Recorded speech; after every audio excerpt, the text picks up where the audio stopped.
दिन 1 लाख बार जो है वो सरकारी वेबसाइट्स को टारगेट किया जा रहा है। बड़ी संख्या में साइबर अटैक का मामला ये सामने आया।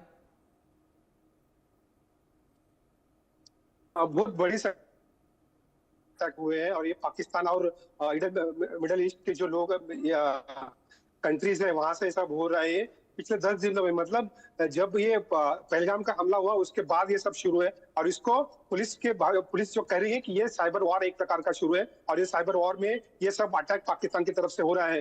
ये अटैक कुछ सक्सेस हुए हैं, कुछ सक्सेस हुए नहीं है।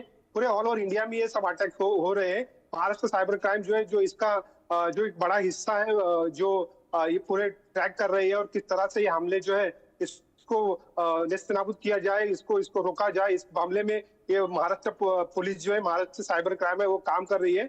और जो जिस तरह से हम देखा जाए कि ये पाकिस्तान और उसके जो समर्थक जो लोग हैं वो अलग अलग तरीके से अलग अलग कंट्रीज से ये अटैक कर रहे हैं। और आज तक बड़े पैमाने पे जो इंस्टीट्यूट है, जो इंडियन इंस्टीट्यूट है, उनको उनपे बाधा लाने का काम, उनके काम में बाधा लाने का काम, उनका डेटा लीक करने का काम, उनका डेटा बेचने का काम ये हो रहा है। जी बिल्कुल, जाहिर तौर पर सुधाकर लगातार इंडियन वेबसाइट्स को जो है वो टारगेट किया जा रहा है। बहुत शुक्रिया आपका जुड़ने के लिए और इन अपडेट्स के लिए। और अब एक बार फिर से हम अपनी चर्चा को जो रिज्यूम करेंगे, जिसको लेकर हम बात कर रहे थे किस तरीके से 42 टेरर कैंप इस वक्त पीओके में मौजूद है और इन टेरर कैंप्स में आतंकियों को लगातार ट्रेनिंग दी जा रही है, उन्हें ट्रेन किया जा रहा है कि किस तरीके से दहशतगर्दी फैलानी है।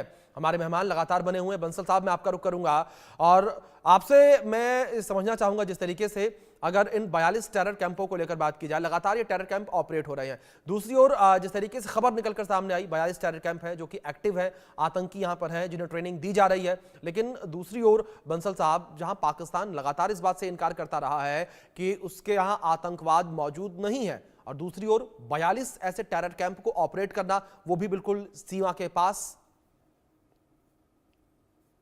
देखिए, पाकिस्तान का डबल फेस है। डबल फेस का मतलब ये है कि ये कहता है कि हमारे यहाँ वाकई इससे ज्यादा और क्या हो सकता है कि इनके डिफेंस मिनिस्टर एक यूके के चैनल पर बैठ करके ये कहते हैं कि हम आतंकवादी पिछले 30 साल से पाल रहे हैं उनको, जो है हम ये डर्टी काम अमेरिका के लिए कर रहे हैं। उन्होंने ये एक्सेप्ट किया।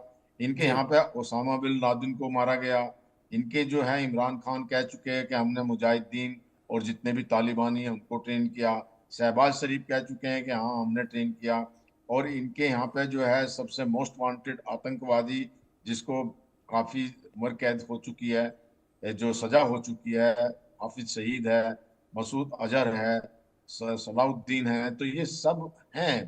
तो इसमें क्या, ये पाकिस्तान कितना भी डिनाई करता रहे, लेकिन ये सारे पाकिस्तान के अंदर ही सारे जो हैं टेररिस्ट हैं। तो इसमें पाकिस्तान एक टेरर एक्सपोर्टिंग कंट्री है और एक ईपी सेंटर है टेररिस्ट का। और जो इनको अभी वहाँ के, जो मैंने शायद पहले भी बताया था कि एक जो कई ऐसे बयान आ चुके हैं, ये भी जेडी वेंस ने भी ये कहा है कि हाँ उनके यहाँ पे टेरर कैंप हैं। तो अब जब अमेरिका कहता है, हिलरी क्लिंटन ने कहा, तो पाकिस्तान कितना भी डिनाई करता रहे तो पूरी दुनिया जानती है कि पाकिस्तान जो है एक टेररिस्ट कंट्री है। अब सेना भी इनका टेररिस्ट, पहले तो टेररिस्ट बनाती थी, अब खुद टेररिस्ट बन गई है। और सबसे बड़ा टेररिस्ट जो है अभी chief of army staff general Munir है।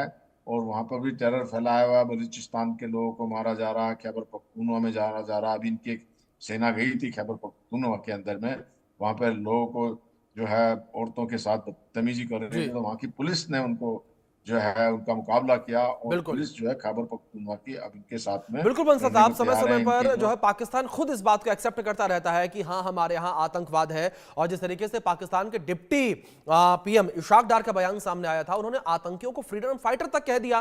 तो ऐसे में ये क्लियर निकलकर नजर आता है कि किस तरीके से पाकिस्तान समय समय पर आतंकवाद को सपोर्ट करता रहा है, जिसकी एक्सेप्टेंस खुद पाकिस्तान से ही निकलकर सामने आती है। बहुत शुक्रिया बंसल साहब आपका जुड़ने के लिए और अपना कीमती वक्त इंडिया न्यूज को देने के लिए। दूसरी ओर हिंदुस्तान के हाइपर एक्शन से पाकिस्तान टेंशन में है। उसे हर पल भारत के हमले का डर इस वक्त सता रहा है। लेकिन इस बीच एक बड़ा सवाल है, भारत यह हमला कब करेगा? उससे भी बड़ा सवाल यहां पर यह है कि भारत इस बार पाकिस्तान पर सर्जिकल स्ट्राइक करेगा या फिर एयर स्ट्राइक करेगा, या फिर इस बार कुछ और होगा, कुछ बड़ा होगा।